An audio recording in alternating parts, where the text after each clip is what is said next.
Center cam? Yeah. Three, two, one. Here we go. We're ready. We're ready to go. Hello, everyone. Welcome to Simulation. My name's Alan Sakian. I'm your host. And today we're sitting down with Steve Bryson. What's up? Hey. Boom. Here we are. Planets. Planets. Planets are up. That is very true. But more stars, though. No, more planets than stars. I would hope so. I would hope so. Yes.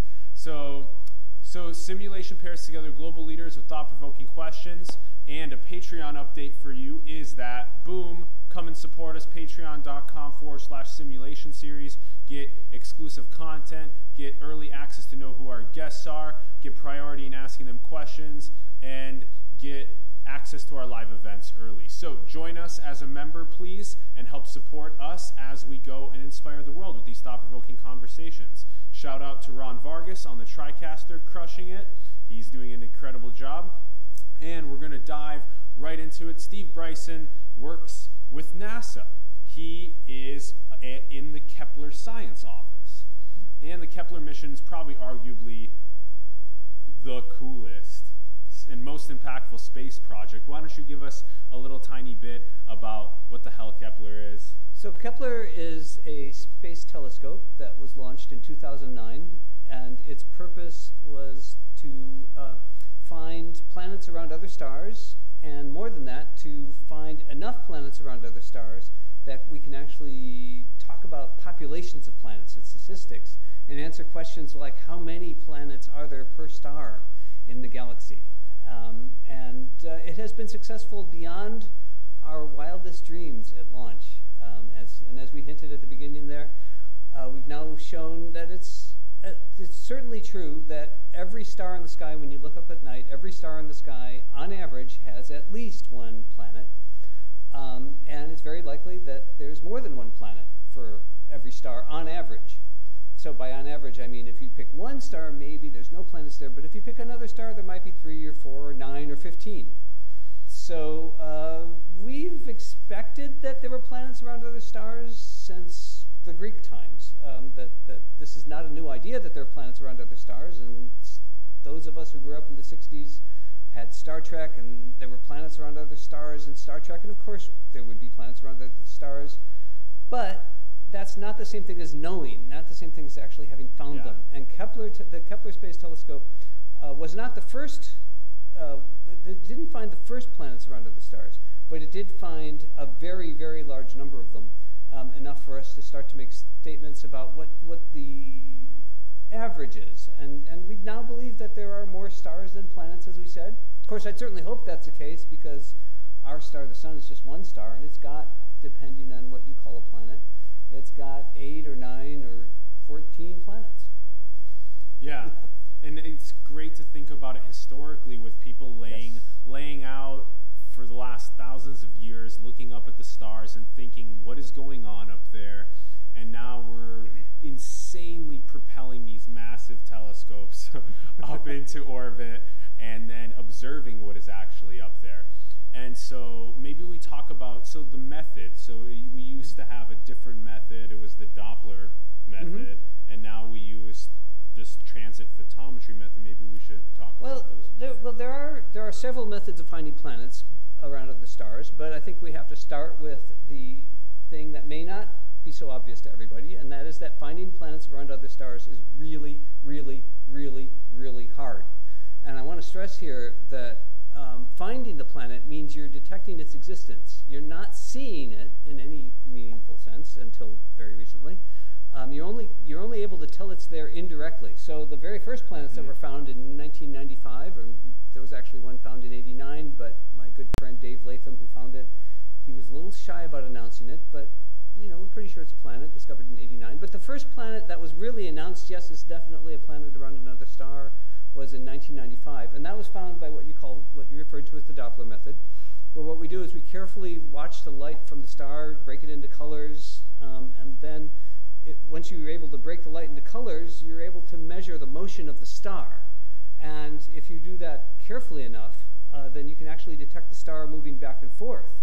And that's what would happen if a big planet was orbiting close to the star. It would actually, the gravity from the planet would be pulling the star back and forth. And we were able to actually detect detect that in 1995. But that only works for large planets very close to their stars, Yes. at least at the time. So there weren't a lot of planets that were found that way. It was in the few tens by the early 2000s. So we knew we had a planet here and a planet there and a planet there, but they were all really big. They were all really close to their star, so they were all very hot. AKA hot Jupiters. Yeah, hot Jupiters, that's right. And just so a quick, just so when, because we have gravitational pull, the star has the most gravitational pull typically over the planets, but the planets still have a little bit of gravitational pull on the star. Yep. And so then you can tell that by breaking up the light, you can tell if the star is being gravitationally pulled by the planets, and therefore you can say, hey, there's at least one planet that's pulling the star. And then thank you for clarifying that. Because the star is so big and the planet, even though it's a big planet as planets go, is a lot smaller than the star, the motion of the star being pulled by the planet is really tiny. So these are really hard measurements to make, which is why it took until 1995 to do it for the first time. And why it can only be done for a few stars. These days we're better at it. They found a few hundred planets this way, smaller planets, but still generally hot planets close to their star. But it's a very small effect, very difficult to find. What Kepler does is a whole nother technique. And I should stress that when in that first method where you are seeing the motion of the star, you're only seeing the motion of the star. You're not seeing the planet at all. You're inferring the planet from the motion of the star. Yeah, that's crazy. It's complete inference. It's like so indirect inference. That's right. Yeah, that's crazy. But it's an inference we're very confident about. So we're sure we do find planets that way. But it is only we're only able to tell how much gravity the planet has, which tells us how massive it is. It doesn't really tell us how big it is. It doesn't really tell us what the planet's made of. We're not seeing the planet at all in that method. But we are able to tell the orbit of the planet because you look at how the star is wobbling. You're able to tell what the orbit of the planet is and how massive it is using the Doppler method. The Kepler Space Telescope uses a different method, which had been used successfully from ground observatories previously for a small number of planets. But it was the vision of Bill Barucki, who is one of the wonderful grand old men here at NASA Ames. It was his vision to put up a telescope with a very large field of view. So we look at a big chunk of the sky. It's about that big, if I hold my hand out. A big chunk of the sky. And if you look at it long enough, what you'll see is, if you get lucky, what you'll see is when the planet goes in front of the star, it'll block a little bit of the light. Now, when I say a little bit, I really do mean a little bit. For something like Jupiter, it can block as much as 1% of the light, and that's not very much. So we see the star dim by just a little bit. But for something like the size of the Earth, a planet the size of the Earth, it's blocking 1/10,000th of the light. And that's a very tiny little dip. And so Bill Barucki said to himself, hey, it is a tiny dip, but if we've got really good measuring devices, we call them photometers, because they measure light, photometers. If we've got really good measuring devices, we can see those teeny little dips, and we can actually detect Earth-like planets around other stars. Earth-size, sorry, not Earth-like, bad language. Earth-size planets around other stars. But you couldn't do it from the ground, because from the ground, the atmosphere just shakes everything up. It's very noisy. It makes the starlight twinkle. And so you had to put a telescope up in space, and that was Bill Barucki's vision. And it took him a long time to get NASA to agree that it was a good idea, but he did succeed. We launched in 2009, as... It took like 20 years of putting things together as well to get it even there? It took 20 years. Bill Barucki's original idea was in 1983. So it took 20 years to convince NASA that we could have enough precision in our measuring instruments to actually see these very tiny dips. Wow. But NASA did support in at small levels, did support the experiments to show it was true. And then once it was shown it was true, then NASA put the full weight behind it. And that's when I was lucky to get hired into the mission. But so using the what we call the transit method, when the planet goes in front of the star, we call that a transit. We're able to tell how big the planet is, because how big the planet is determines how much of the starlight it blocks, which tells you how much the starlight dipped. And we're able to tell the orbit. So, because the light will dip, and then maybe 100 days later, the light will dip again. Thank you. Yes, we could tell the orbit because it's a repeating dip, and we only count it as a detection if it repeats 3 or more times. Then. It has to dip 3 or more. 3 or more times. And this is the error thing, which we'll get into. Yeah, as well. That's right. Yes, okay. That's right. But there's one catch with the transit method that makes it very difficult, is you have to be lined up so that the planet goes between you and the star. Yes. In the case of the Earth going around the sun, that would only happen in 1 out of 200 cases. So if the planets were just aligned randomly, you would need to look at 200 stars on average in order to just see one of these dips from an Earth-sized planet in an Earth-like orbit around the sun. So you have to know which. You're looking at a bunch of stars. Only 1 in 200 of them is going to have the transit events, even assuming all of them had a planet.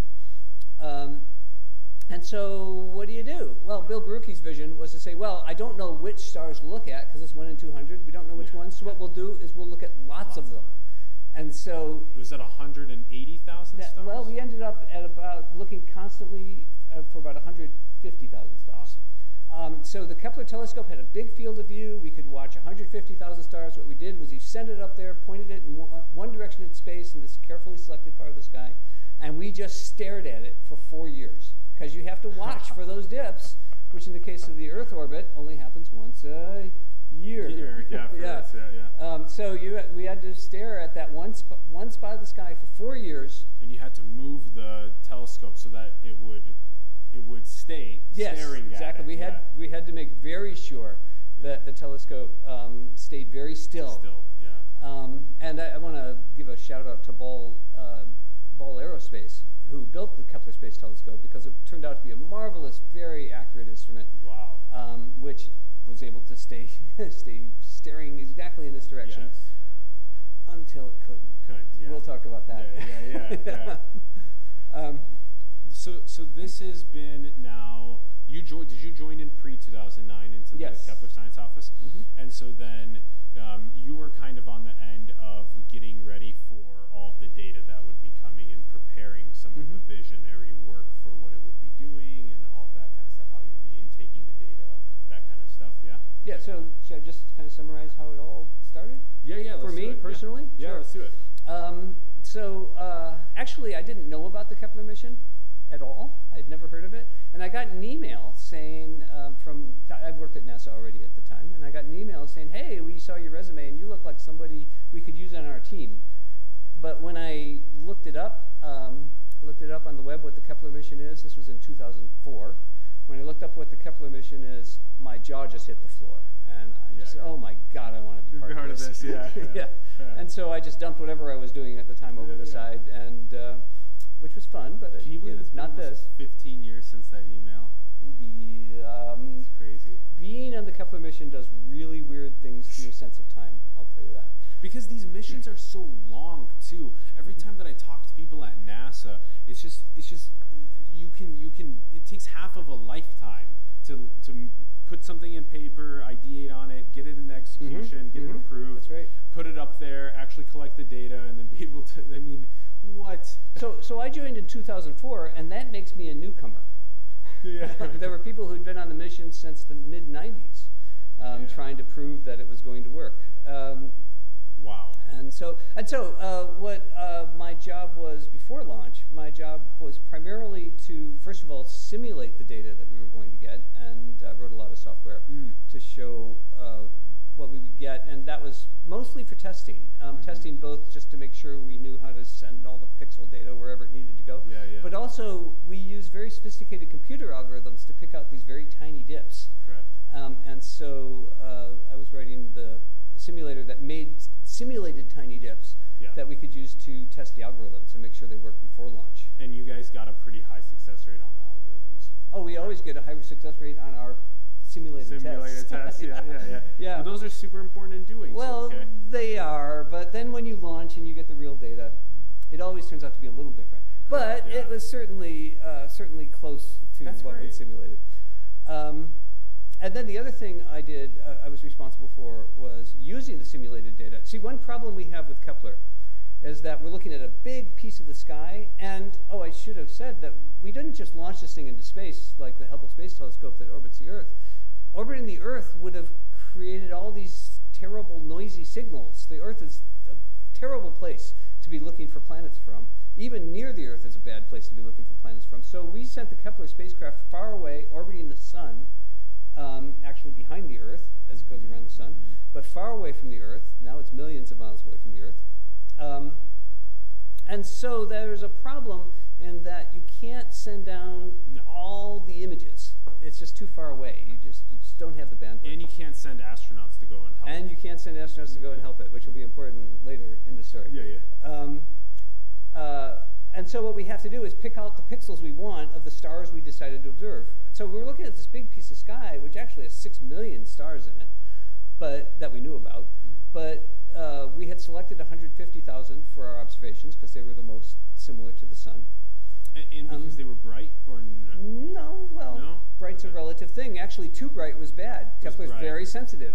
If it's too bright, you don't want it. And we carefully aimed Kepler to not have any really bright stars. Got it. But we got very, the bulk of our stars were very dim, much too faint to see with your eyes. And dimmer than our Sun, or about. Well, they're dim because of their distance. Yeah. They were like 1,000 light years away, or. Yeah, 1,000 would be an average. Okay. Some of the ones we were looking at go out to about 3,000 light years. So we're not looking at nearby stars. What we're trying to do is look at lots of stars, which means you're looking at a lot of faraway stars. And so, because we could only send down a subset of the pixels, we had to pick out the pixels for the stars we wanted, and we had to be very efficient. We had to pick out just the pixels we wanted because that's how we got 150,000 stars. If we picked out a big patch of pixels, we would have had fewer stars. And so my job was to pick out the pixels, to write the software that did that. That was fairly intimidating because I was one of the few people in the science office who, if I screwed up, would have caused the mission to fail. It was sort of funny. So I went to the launch. We all went to the launch in 2009. And, it was like, we're a little nervous at launch, not sure what's going to happen because rockets blow up sometimes. And so the rocket launched successfully. It looked wonderful. It was beautiful. And it was after it was successfully placed in its Sun orbit around the Sun, about 2 hours after launch, and it was confirmed that everything was working, is when I got really scared. Correct. It's like, oh no, this is where my stuff had better work. But it worked, so we were very, very happy. Yeah, exactly. Huge high five. I mean, that's an incredible moment for you and for the team when it actually gets up there and it's performing. Okay, so let's talk about 2009 until 2018 is where we are now. What had been, so obviously I had been observing that patch of sky, observing the dimmings. You need to have at least 3 orbits in order to confirm it as a exoplanet around that star. So this data that has been collected, maybe talk about, how it's been almost 10 years. What has the data looked like? All this good stuff. Well, I wish it was almost 10 years. So what happened was that it worked very, very well for 4 years. And then our ability to, a component on the spacecraft broke that destroyed our ability to keep it aimed at that part of the sky very carefully. So we ended up with only 4 words. So those are called reaction wheels. Reaction wheels. It's what's used to steer the spacecraft. 4 of them. There were 4. And we ended up having 2 break on us. In 2013, 2 broke. Well, one broke in 2012, and then the second one broke in 2013, to be exact. And then you were still able to, from that point, continue. Well, what we were not able to do was continue looking at the same part of the sky. Okay. We were not able to. So that data collection ended. Okay. And so that's what we call the Kepler Prime mission. That was a Kepler Prime, and then that was about 4 years of the 150,000 star patch. That's right. And then did you look somewhere else for the next? Well, so we thought, of course, in 2013, when we lost the ability to point accurately, we thought, oh my God, it's over. That's it. But then people said, well, but you still have 2 of these reaction wheels, which can help you aim in two ways. The problem is you have to control your attitude in space in 3 dimensions, right? But with two reaction wheels, you can only do 2. So, okay, well, the people who built the spacecraft at Ball Aerospace, they thought long and hard about this problem, and after a couple months, they came up with this absolutely crazy sounding scheme, which is what they said, hey, you know what? If we point in the direction of the orbit or opposite the direction of the orbit, either way works. If we point the spacecraft in the direction of the orbit, we can actually balance the solar light pressure. So light from the sun exerts pressure. Wow. We can actually balance the spacecraft. We can balance the telescope using the solar light pressure so long as we're pointed in the direction of the orbit or opposite the direction of the orbit, because it's sort of one big tube. And so they came up with a scheme to use the light pressure from the sun to substitute for one of the reaction wheels. Oh my God. And then we use the other 2 reaction wheels to keep it pointed exactly where we want, and then there's just a tiny bit of roll. And then what we do is we use the actual thrusters on the spacecraft to control the roll by firing the thrusters every 6 or 12 hours. Had a little bit of you have a limited amount of thruster capacity, so every 6 to 12 hours for only a couple years was. Oh no, it's still going. We started this mode in late 2013, and it's still going. No way. Yeah, absolutely. No way. It's been 5 years. It's been running 5 years in this mode. It's what Holy cow. It's what we call the K2 mission. The K2 so we gave it a different name because it's a totally different concept. Unfortunately, it can't just pick one part of the sky and stare for 4 years. It can't do that because as you orbit the sun, you gotta keep pointing in the direction of the orbit. But the Ball guys were really clever. They came up with a way to keep us looking at one spot for as much as 90 days at a time. 90 days at a time, and then you turn. Look at the next thing in 90 days at a time. You turn. Oh my gosh! So now, so it's so interesting because we go up with the intention to look at one patch, and all of a sudden there's a solution. Thank goodness humans, the advanced monkeys, figured this out. We are now looking 90 days at a time in a new patch. Every time's a new patch, or are we looking? Yeah, well, we're a little opportunistic. What we do is we say we can look sort of that direction, and the difference with the K2 mission is we no longer think of it as just planet finding. We think of it as a general astronomy observation mission. And so what we do is we say, hey, we can kind of look in this direction, and we ask the astronomers in the world, what's in that direction that you'd like to look at? And we find a particular direction to point that catches as many of people's astronomers' desires as we can. So we'll look at that patch for a while, and then we'll ask the same question over in that direction, and look at that. And so sometimes when we come back around, we'll look at the same patch because we still want to look at it. And sometimes we'll look slightly differently. Awesome.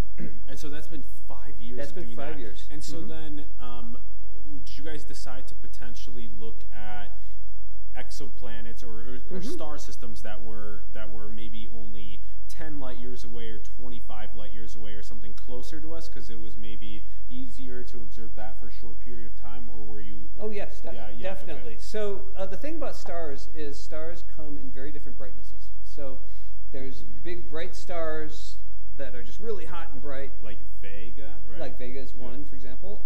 And then there are really small stars that we call M-dwarfs, really small stars, where they're very dim, very compared to the sun, and they're very cool. And so for a planet to orbit in, we haven't talked about the habitable zone yet, but for a planet to orbit at just the right distance, where the temperature is just like the Earth temperature, for the planet to, that's a very close orbit, which is a very short period. Yes, correct. And so you can actually get 3 or more orbits in that 90 days or something. Wow. So you can still identify a real exoplanet, even though you're only looking for 90 days. You'll still circle around. And so there's more of an emphasis on those very dim stars in the K2 mode. Cool. And there's a lot of those. But one thing we haven't mentioned is let's talk about it's sort of a funny thing. In the original Kepler, we were just picking one part of the sky and looking at it for 4 years. What a boring telescope, right? I mean, that might be good for finding planets, but you can't look at this, you can't look at that. You can only look at things that are right there. That's so interesting. You got lucky almost. But the amazing thing was that no one had ever taken a telescope and looked at stars, not planets, but just stars for 4 years uninterrupted with high precision. And that has actually been something of a revolution in just stellar astrophysics, is getting these very long time, high high accuracy measurements of starlight has significantly enhanced our understanding of how stars work. Amazing. So it's been a revolutionary observational it's been a revolutionary way to observe stars, which has had some very significant impact on our understanding of stars. But it hasn't really been a revolution in the understanding of stars, because what we proved was that the theories were sort of right. I recently saw the Goddard video, the NASA Goddard video of, I think it was ultraviolet telescope of stars. And it is just crazy canyon, solar flares, fusion happening. That video blew my mind, and I love that video. So, okay, so this is crazy. So K2 has now been, 5 years strong, going. Let's touch on, habitable zone seems like it's a very, pretty familiar concept for people. The Earth is in a habitable zone. It's not too hot. It's not like Mercury or Venus, too close to the star. It's not too cold like Mars and further out. Apologies, robot. I just hit you. Poor guy. Poor guy. So this is the habitable zone. Now the habitable zone changes depending on the star, because some stars are brighter. The habitable zone can go further out. Some stars are dimmer. It can be closer in. And so now we have a good amount of data on what different habitable planets, orbiting stars, how bright those stars are. A majority of the stars, is it close to like about 70% are these dim M dwarf stars? Oh, well, it's certainly true that the majority of stars in the galaxy are these small M dwarf stars. That's right. And so if you were to just count all the stars that are close to us, most of the close stars are these M dwarfs. But they're so dim that before they get very far away, they haven't been detected yet. So in terms of the stars we know about, the specific stars that we know about, the population of these M dwarf stars is comparable to the other kinds of stars. But that's just because there's so many of them out there that we don't know about, because they're so small and dim. And that would be kind of like to say maybe our star, our sun, was maybe 100 times less bright, then the planet would be Mercury, and it could have evolved. Or closer. Or even closer than Mercury. Okay. So then that's kind of an imagination stimulator. It's a little sandbox creator for us. Oh, and we have detected many such planets around these M dwarfs. And the Doppler method has now detected several such planets in the habitable zone around these M dwarfs. So we've come to understand that looking for M dwarfs is a good way to find planets that are probably temperature similar to Earth, though they're very close to these stars, and there's still some debate about whether or not that's a healthy thing to be that close to the star, even though your temperature might be okay. Yeah. Because another thing about these M dwarfs is they tend to be what we call very active. They have many solar flares. They have lots of stuff flowing out, and that could do bad things to your planet. Potential for life. Now, a majority of what we've understood about cosmic evolution because of this has been that it's most likely that as a solar system evolves, that a majority of this mass gets concentrated in these like hot Jupiter-esque planets that are orbiting, right? Is that about true? If I were to take your words very strictly, literally, no.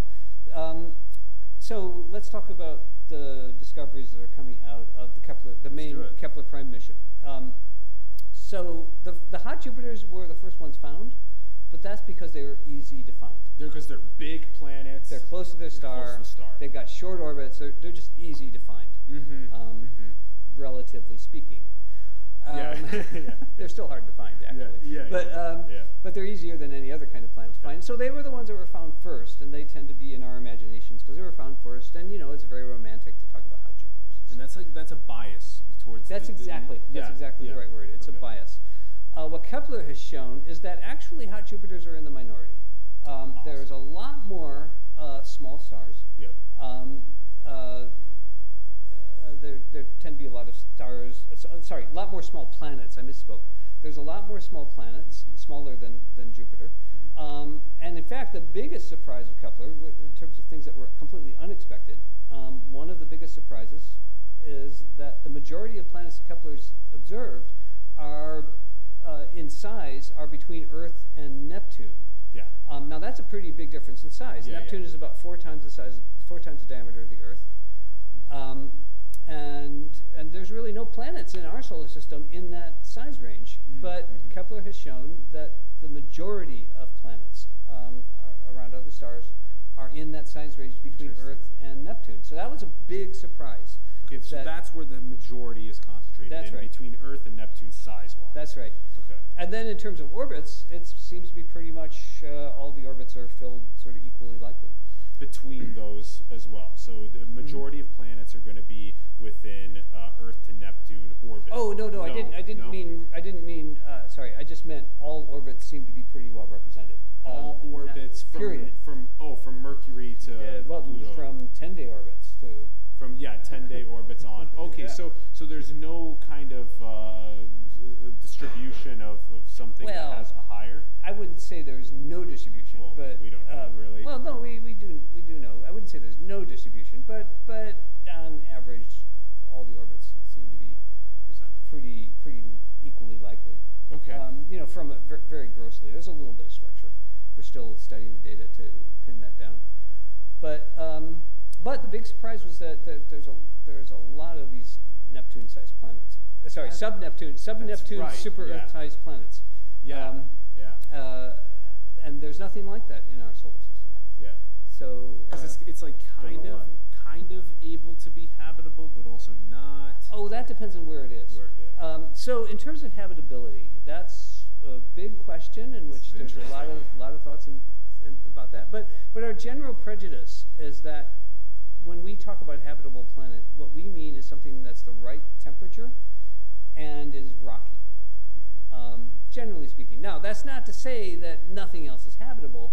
It's just that those are the planets that we have an example of an inhabited one. It's called the Earth. So to the extent that we're just looking for a circumstance that's similar to Earth, we're looking for a temperature that's similar to Earth, where you can have liquid water, and we're looking for something that's likely to have a rocky surface. So one of the very important discoveries that come out of Kepler and the follow-up observations is that by looking at Kepler planets, detecting Kepler planets, which, remember, Kepler uses a transit method which tells us the size of the planet, but not its mass, and then you have the Doppler method that tells you its mass. There's several hundred planets for which we've now done both measurements, both the transit and the Doppler method on the same planet, so we can tell their mass and their size. Yes. And give a shout out to Lauren Weiss, who's at Toronto now. I can't remember the name of the university in Toronto. Sorry, Lauren. Who has done the analysis of the work and some earlier work that was done by the Berkeley group that has shown that that by comparing the mass and the size of the planet, we can make a pretty good guess as to whether it's rocky or if it's like more gaseous, like one of these Neptune-ish gas giants. Yes. And it looks like there's a break at about 1.6 times the diameter of the Earth. It looks like there's a break where below 1.6 times the diameter of the Earth, it's rocky. Above, 1.6 Earth masses, not diameter. Yeah. 1.6 Earth masses, it's rocky. Above, it's probably gaseous. Where at that boundary, it's kind of mixed. So, in terms of habitability, we still have these super Earths, which can be twice the size of the Earth at less than 1.6 Earth masses. We have these super Earths, but they could be rocky. They could be habitable if they're in the right place with the right temperature relative to their star. But then when you get to the larger planets, which are still sub-Neptune, there you've got a lot more gases. You may not have a rocky surface. If it's in the habitable zone, it may be covered by a very, very, very deep oceans. Yeah. So there may be water planets. Yes. We don't really know for sure, but that's where the evidence is pointing. So So habitability is a tricky thing. I mean, after all, our oceans are inhabited, but we don't know if the rocky surface was required for the formation of life. So. Yeah, because we could potentially have life on Europa and Enceladus and Titan, right. And those are way out in the gaseous planets, but they've turned out to be rocky with some. Yeah, those are moons orbiting the gaseous planets, yeah, right? So yeah. they have surfaces. We're pretty sure Europa has a very deep ocean underneath ice. Yep. Enceladus has these like geysers things, that's right. And Titan has the methane lakes and ocean. So this is so maybe we touch on the kind of the ones that we know to be, that we've studied now to be Earth-like. Maybe we kind of talk about those. Well, we're very careful to avoid the phrase Earth-like, because remember, we don't see the planet. So habitable is better. Well, we will say Earth-size. Earth-size. And in the habitable zone is our favorite phrase. Earth-sized in the habitable zone. That's good. That's our favorite phrase. Yeah. And that could be, very close to a small M star, or it could be, in an Earth-sized orbit around a sun-like star. And we've had like a couple hundred of these. Well, so we were going to talk about the problem of false positives. Yeah, right? Why not? Let's do it. So the thing is, these small planets are very hard to find. They have if you're finding it with the transit method, they have very tiny dips. The problem is that those dips can be caused by other things. And so you do have to be careful. So we have, to answer your question, we have a few tens of rocky planets in habitable zones that we're pretty comfortable with, that are probably really real planets. But you'll note I'm saying pretty comfortable with that are probably real planets. Yeah. When I pick any individual one, it's very difficult to say for sure that that one is an Earth-sized planet in the habitable zone. But I think we could say with some confidence that a large fraction of these 50 or so are Earth-sized planets in their habitable zones.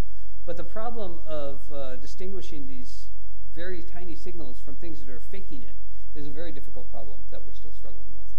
Yeah, and the things that are faking it would maybe be something like when you're observing the planet transiting the star, that maybe you only recorded it transiting 3 times or maybe 2, or there was some sort of other discrepancy in the data that is causing you guys to not have a full yes moment to. Well, it's partly that, but there are also things in the sky that can look a lot like transits. So there are an asteroid. Well, no, there are stars. In fact, most stars are in what we call multiple star systems, where most stars are in multiple star systems. I think it's actually that the binary stars, 2-star systems, and multiple star systems, more than 2-star systems, are 1/3. That's 1/3. I think. Well, here's another way to look at it. Okay. When you look up in the sky, pick a star. Yeah.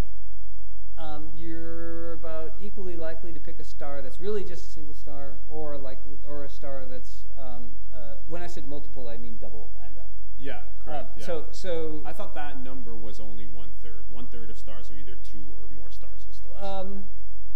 Well, half the stars. So I'm thinking of the visible stars. Oh, and I'm talking about the star systems themselves. Well, also when you start to think about the M stars, what you're saying is probably more likely true.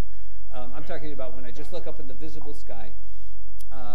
Half the stars are going to be 2 or more. Part of star systems. Star systems. So anyway, you've got these stars that are orbiting each other in these multiple star systems. Just think about 2 stars for the moment. Yeah. They're orbiting each other. Now, and occasionally they'll line up and they'll get in front of each other from our point of view. Yeah. Now, usually when that happens, that's really easy to tell that that's what's happening, because you've got 2 stars and then they get in front of each other and now it looks like 1 star. And that's a big change in brightness, much bigger than any planet could ever account for. So that's great. You will never mistake that for a planet. But sometimes they don't line up exactly, but they'll line up just a little bit, and you'll get one just kind of cutting the corner of the other one. You know what I mean, if they're round, but you know what I mean. Just kind of cutting across. We call that a grazing transit. It's like it's grazing. Grazing transit. Yeah. Oh, sorry, grazing eclipse. Sorry, grazing eclipse. Yeah, grazing eclipse. Cool. And there the dipple can be very small, and of course by just having it graze it just a tiny little bit, I can make that dip the size of a planet.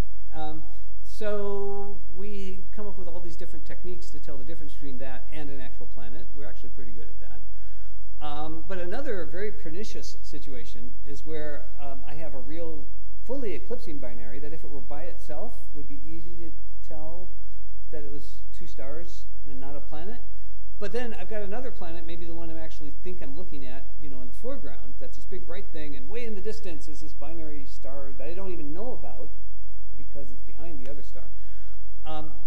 What happens is the light from the star I'm looking at, that stays steady, no planet, nothing went in front of it, but it gets added together with the light from this binary, and because the foreground star is nearer and brighter and the binary is far away and dim, it just, even though the dip from the binary by itself looks really big, when you add them together, it becomes a tiny dip on the combination. And so that's a particularly pernicious situation that can imitate a planet.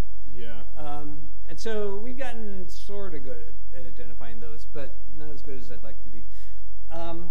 So those are the things in the sky that can give you problems. And then there is the telescope itself.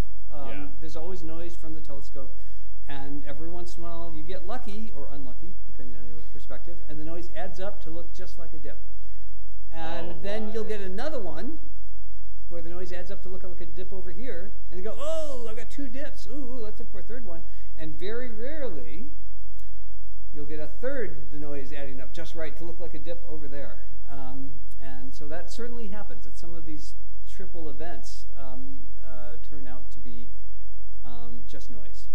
And so you got to be very careful about this. And this is why we're very careful when we say, statistically speaking, we know that, for example, the 3 noise thing adding up, that has to be very rare. That can't happen very often. So statistically speaking, if I've got 50 apparent Earth-sized planets with tiny little dips, most of those can't be this noise adding up because that's just nobody's that lucky.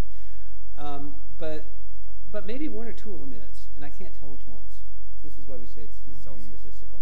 This is so important because within science, we need to make sure that our evidence is as accurate as possible, and that we're releasing that to the world after we've checked it twice, 3 times. Like you said, if it's not transiting more than 3 times, we can't count it. Right. Well, and I want to add to what you just said. It's not just make the evidence as accurate as possible. Like our situation is, we made it as accurate as possible, and still not as accurate as we want. And so you have to be very forthcoming and very straightforward and honest about saying, here's the limits of what we can say about it, but here's the evidence, but here's its limitations. Yeah. So what was the total amount of exoplanets that have been discovered by Kepler and Keegan so far? You'd think I'd know this number. It's like 5,000? Well, first of all, it depends on what you call discovered. So we have 2 classes, well, we actually have 3 classes of planets. We have what are called planet candidates. Those are more or less by definition. Those are things where we've applied all these checks that I just talked about to see if it can be fake, and it's passed all the checks. But we know that there's still things that can be fake that we might have missed. And so a planet candidate is something that we're 90% confident in. So if I have 100 of them, 100 planet candidates, then 10 of them probably aren't really planets, but I don't know which ones. Okay, so those are called planet candidates. Of those, you'd think I'd remember these numbers, but they've gotten so big I don't remember them. But anyway, we've got some in the neighborhood of 5,000 planet candidates. Yeah. And then there's what we call the statistically validated planets, where for various reasons, we haven't talked about the multiple planet systems yet, but for example, if we have multiple transiting events around a star, it's really hard to imagine how anything could fake that, statistically speaking. And so we call those planets statistically validated, and there's other ways to statistically validate planets, to take that 10% confidence and turn it into 1% confidence. And we call those statistically validated. And there's a good 2,000 in some of those. Don't remember the name. Do you think that if we had another civilization, let's say, was observing our star system, and that they were using a transit method to observe the planets orbiting, do you think Earth, the difference between Earth transiting and Mars transiting between their telescope and our star, do you think that would be very easily detectable? That's only, Earth is what, like 8,000 miles in diameter, and Mars is like 4,000 miles in diameter. So is that like and then the distance is about? We have planet candidates that are Mars size, but you have to remember those are only planet candidates. We're not that sure. We're 90% sure of those. So if we can do it, they can do it. Now, one interesting thing about our solar system, this is a great segue into the multiple planet thing. One interesting thing about our solar system is that the planets aren't all lined up. If the Earth is orbiting this way, then Mars is orbiting at a slight angle, and Venus is orbiting at a slightly different angle. So one interesting thing about our solar system is if some alien were pointing their alien Kepler at the sun and they happen to catch the Earth, they probably wouldn't see the other planets at all. Yeah. Because the angle, the other planets would miss. They would be above or below the star if the Earth went through. That's because of that spread in the angles. Yeah. So one of the other really big surprises from Kepler is the number of multiple planet systems that we've seen, where you have one star with several planets with different orbits transiting across it. We've gotten as many as 8 now on a single star system. And what that means is those planets... Right? No, the eight is just recently announced. Okay. I don't remember his name. Yeah, it's one of the original ones. TRAPPIST is fun too. Yeah, it is. But the surprise is that means that these planets are orbiting in a much flatter collection of orbits than they are around their sun. Yes. So this was one of the fun things. The whole point of taking these observations is to help us understand where planets come from, how common planets are, and stuff. And so before Kepler, there were many theories of how the planets formed, and all those theories were designed to make a planet system that looks like our solar system. But now that Kepler has found all these multiple planet systems where they're flat, they're also densely packed. Many of them are densely packed, where there are as many planets as you could possibly have, and if you tried to put another one in there, its gravity would throw everything off. That's not like our solar system. In our solar system, there's lots of room for more planets that aren't there. Whereas in these systems, these planets are very densely packed. You could planet hop really easily between the planets because they're so close. And then also it's because the star is a little bit dimmer, right? Once again, speaking relatively easily. Speaking of as people who barely got to the moon once. Correct. At one time, I should say. But yes, these are much more densely packed. The planet systems are orbiting these planets are orbiting much closer together. Like 8 planets between our star and Mars, or something like that. Something like that. So some of them are even more densely packed than that. And the star's dimmer, so there could be potentially multiple habitables. I always found the potential habitable planet that was tidally locked and had that ring of potential habitability. I thought, because one side's so cold, one side's so hot, but then there's this ring of habitable. I just thought that was so fascinating when I first saw that. It just expanded my mind to all these new possibilities. I don't want to pop your bubble, but do you want to? Yeah, pop it. So the problem, well, I shouldn't say the problem. I mean, what you're describing he's describing a situation where the planet is so close to the star that it's tidally locked, so one face of the planet always faces the star, just like in our moon, the moon orbiting the Earth is tidally locked, so that one face of the moon always faces the Earth. And so that means that it's always starlight, it's always daylight in one part of the star, and it's always night in the other part of the star. And this has to be pretty close to the star, and so it's hot. And so on the daylight side, it's really, really hot. But, there's that edge where it transitions from day to night, where it might be cool enough for life, maybe. So, sure, there certainly has to be such an edge. The thing is, when you think about what the atmosphere of such a planet would do, it gets complicated. And so I'm not sure there's a consensus about what would happen, but the kinds of things that can happen is that the atmosphere will freeze out on the night side. And so no atmosphere, no life. Another thing that can happen is it doesn't freeze out on the night side because more sophisticated simulations have showed that the winds would circulate the heat, but you would have very high winds on the boundary. So not so good either. So, it's who knows? Pop my creativity. Well, but it's with truth. It's with reason and truth. Yeah, hopefully there is one planet somewhere in the galaxy where it's exactly the way you want it to look. So let's this is cool because thinking about alien telescopes looking at our star, I like to think about the newest sort of way that we want to analyze the composition of these atmospheres. Maybe we talk. Yeah. Let's talk about. Yeah, let's talk about that. You can talk about TESS and talk about James Webb, but also just the idea of coronagraphy. Being able to throw up a sunshade and like block off most of the starlight and be able to break up the light of what is hitting a planet through a prism and be able to analyze which exact elements are present on that planet is so interesting. Yeah, so let's do this as talking about the future. Starting now. Let's do it. So this is a particularly exciting moment because sometime in March, we hope to see the launch of the next NASA telescope to look for planets around other stars. That's called the TESS mission for Transiting Exoplanet Survey Satellite. I was very fortunate, by the way, to see the TESS satellite 3 weeks ago. Where is that being assembled? It's being assembled in Virginia. By Orbital ATK. Cool. And I just was in the right place. I was standing next to the right person at the right time to go along on a tour. So it was great. So I saw it sitting there. It's very cute. Yeah. It's a lot smaller than Kepler. Very cute. Yeah. So that's going to be launched in the next 3 months or so. And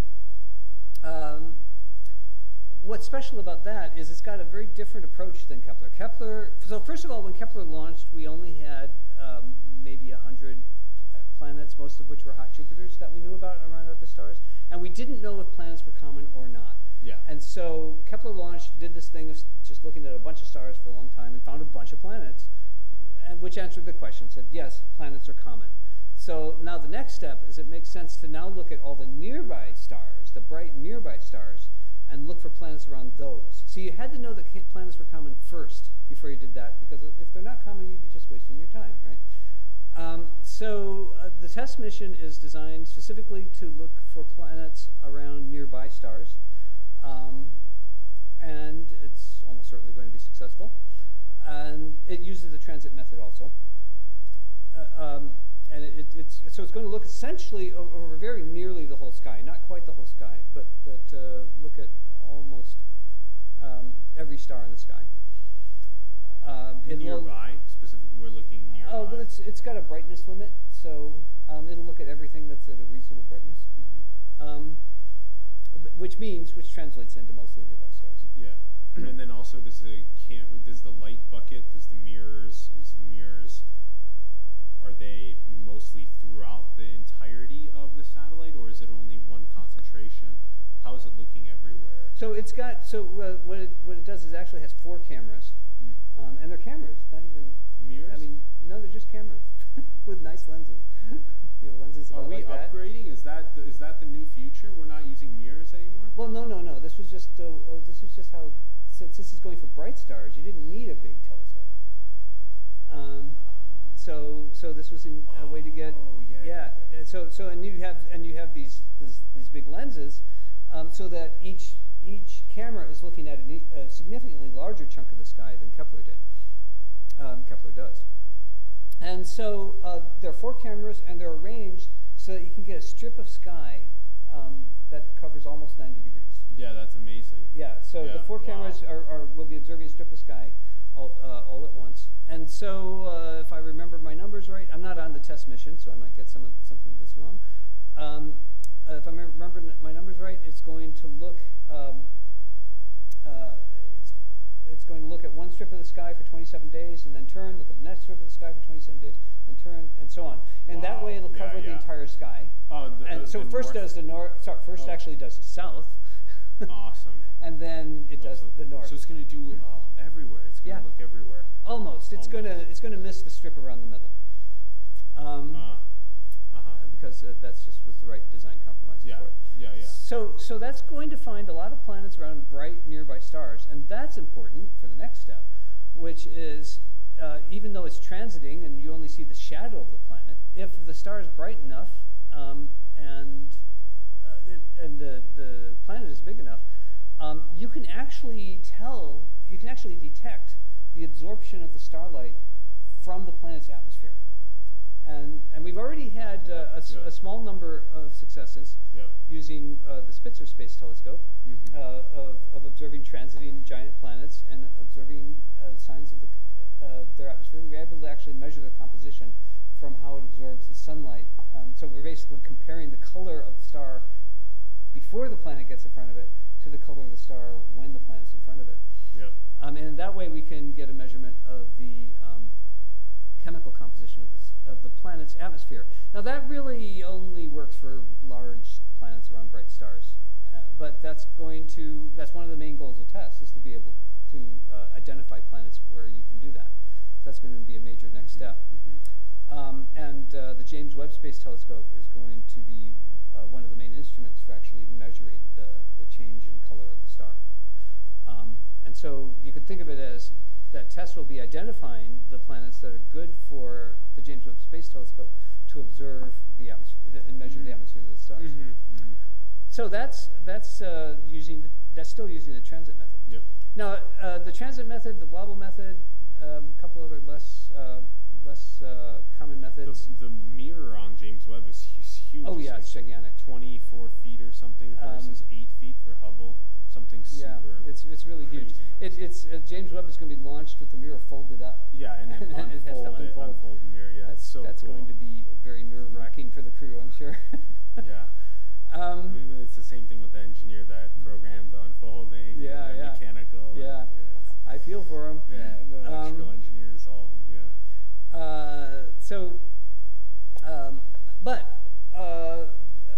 The future, the farther future, though, is the coronagraphy that you were talking about, which is where you find a way to block the light from the star and not block the light from the planet, and then you can actually see the planet. So all these methods up to now, you're not actually seeing the planet. You're seeing the planet's shadow, or you're seeing the planet's gravity.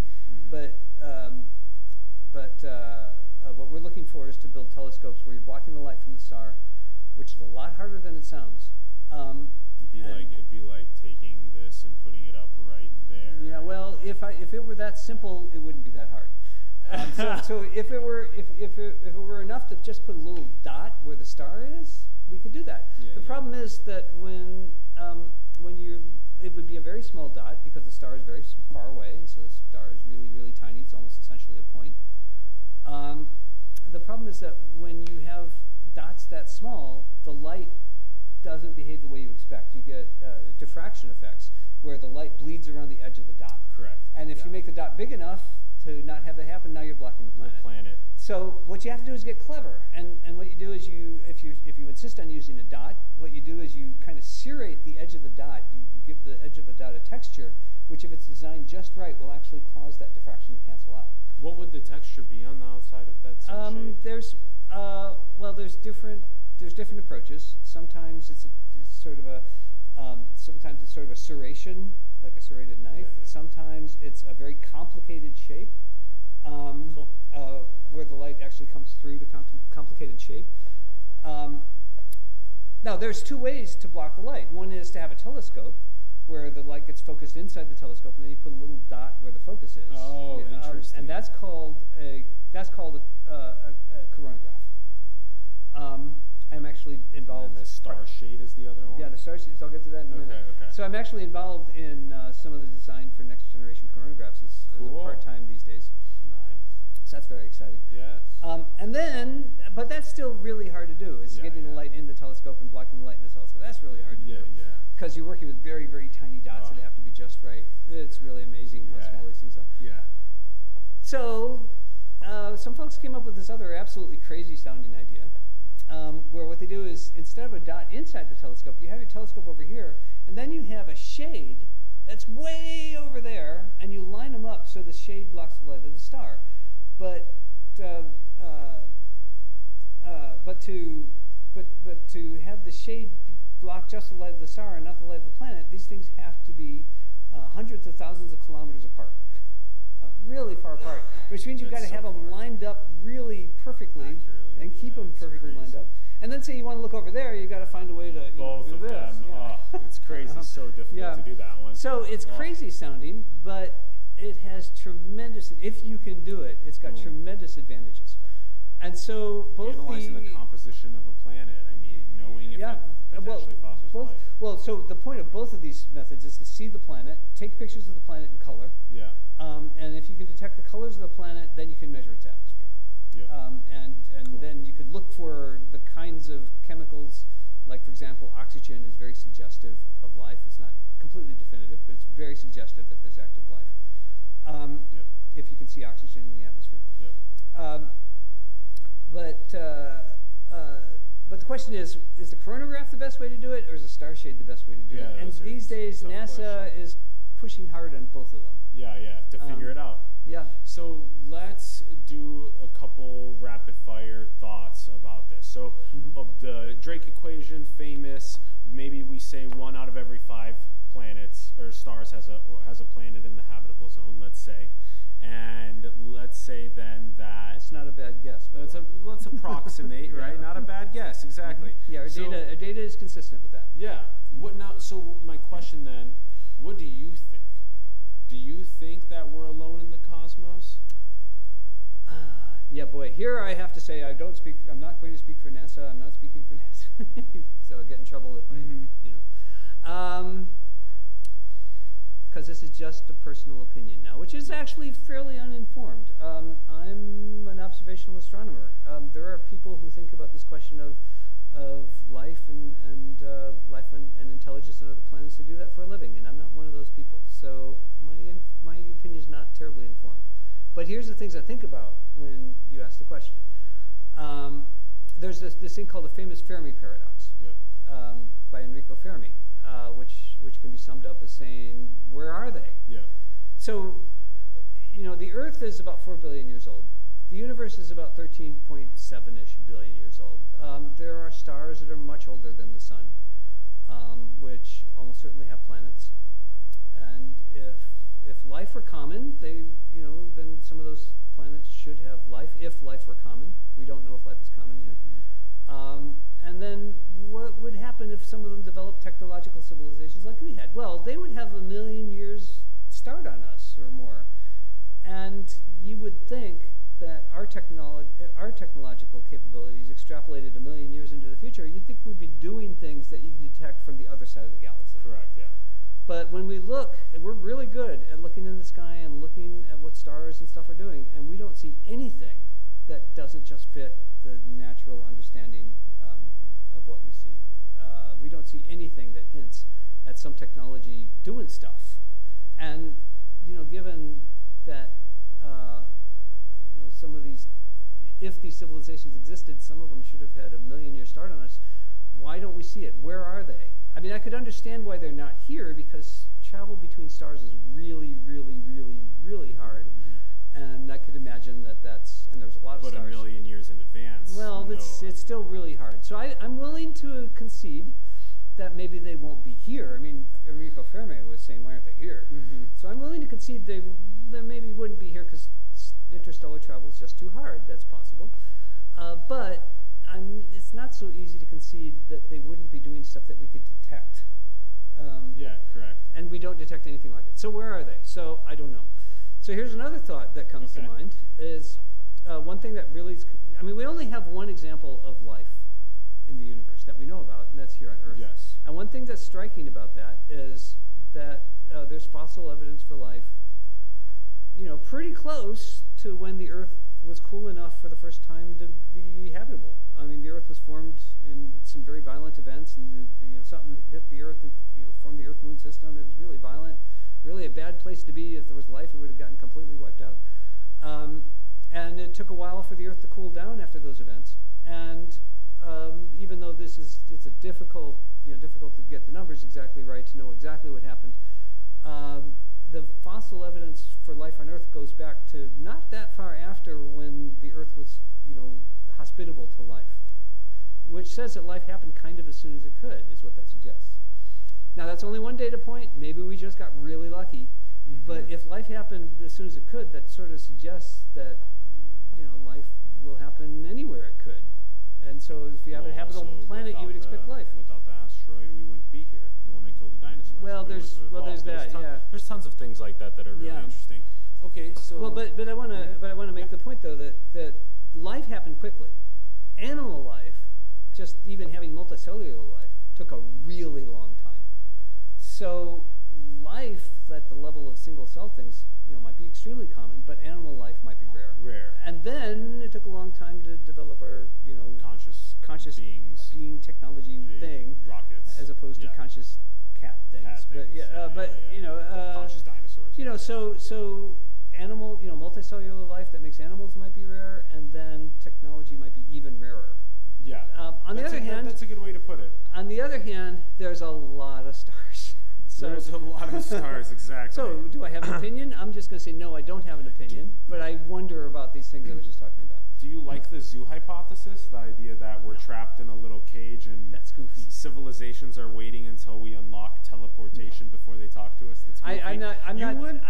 If you were an advanced civilization, you were observing the inferior civilizations, you wouldn't want them to know about you, right? You would want to observe. I might not, but I'll wager quite a lot that some other civilization will come along and not care and say hi. Or say hi? Yeah. Sure. So in other words, the zoo hypothesis assumes that everybody's doing the same thing.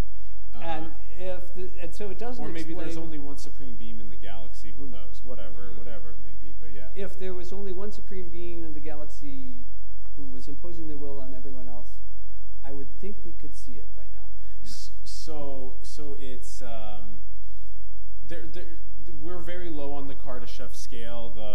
We haven't even harvested the full power of our Earth. Yeah, that's right. Let alone the power of the star that is next to us, which is Type 2 civilization. So we're like 0.7 civilization, let's say. So the Type 3 civilizations can harvest all the powers of the stars in their whole galaxy, and so right now, in terms of like maximizing human potential, how do we work together, figure this out on Earth, colonize our other planets, keep going? What do you think? How do we? I wish I had anything sensible to say about that, but I don't. What about really even like a baby step, like a short-term baby step?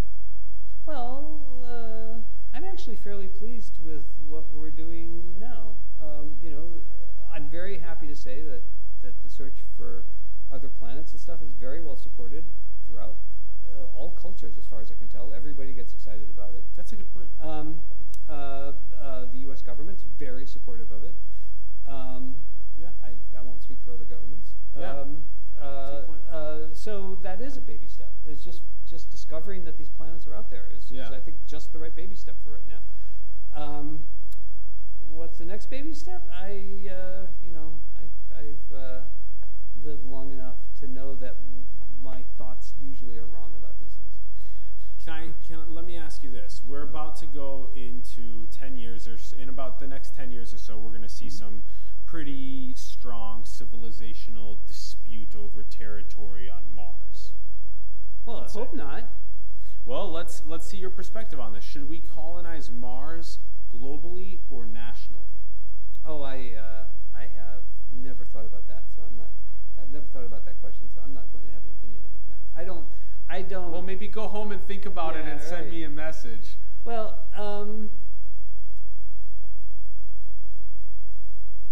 the difference between doing something globally and doing something nationally is something we're still learning how to do. Yeah. And I think we'd have to learn more about how to do that, which, I think we're taking baby steps in that direction. So.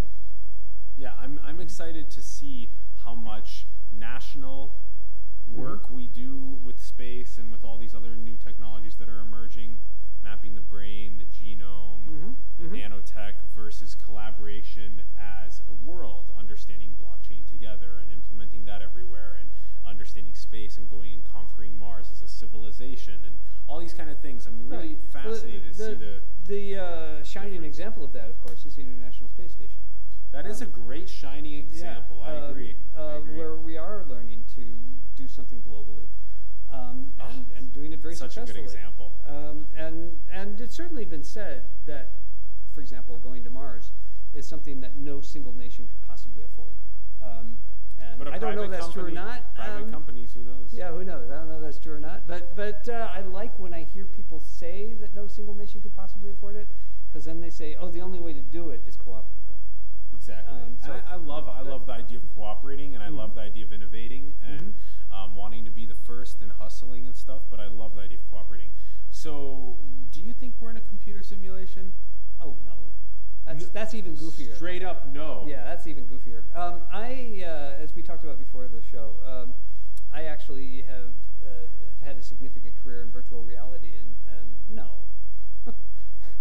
absolutely not. You don't think you should stay agnostic? No. No? Just straight up no. I know anthropomorphic projection when I see it. It's like, oh, we've been doing virtual reality, and so, oh, everything must be virtual reality. It's like, trust me, in 20 years, there's going to be some new fancy technology that people are enchanted with, and they're going to say that's what the universe is. Well, even though you're right that a lot of it came from the virtual reality of today's kind of huge marketing plays and everything, actually more of it for me comes from harnessing the power of the star or of nuclear fusion. Once one's able to take in those massive amounts of energy and then do things with that, I feel like simulating a world for other people to live in becomes much easier. So that's how I feel about it. Okay. I will just say that it's not nearly as easy as you think. Correct. That's all I'm going to say. Correct. But then again, humanity is in its infancy, really. Yeah, oh, absolutely. We've done a good job leading up here. We have water, and we have food, and we have electricity, and education, things like that, but we're still in our infancy. We're playing around with all of these technologies like AI and robotics and gene engineering, and we're doing them in ways that are like little kids with firecrackers and stuff. And where that's going to go is impossible to imagine. That's right. And you know, the corollary for that, for me, is that since it's impossible to imagine, the thing we're imagining right now probably isn't it. So there. Good stuff. Awesome. So, Steve Bryson. Yeah. Thank you so much for joining us. This was a great conversation. We're really looking forward to seeing what you do, what NASA does in the future. I can't even believe K2 is still friggin' going. Just can you believe that? K2 is still going. 90 days, 90 days, 90 days. It's amazing what the teams have been able to put together to keep that functioning. Thanks for all the conversation about space. Everyone, thank you so much for tuning in. My name's Alan Sakian. We have you guys tuning in. We have a Patreon account. You guys can become a member by donating to us. We're then give you in return some benefits. Cool benefits include exclusive content. It includes access to events early, access priority to ask our guests questions, and please take a look, join into the community. If you like this video, please give it a like, give it a comment, give it a share with other people. We would greatly appreciate that. Again, huge shout out to Ron Vargas, our epic director behind the TriCaster, doing great work. And again, thank you guys so much for tuning in. And thanks, Steve. This has been awesome. Thank you.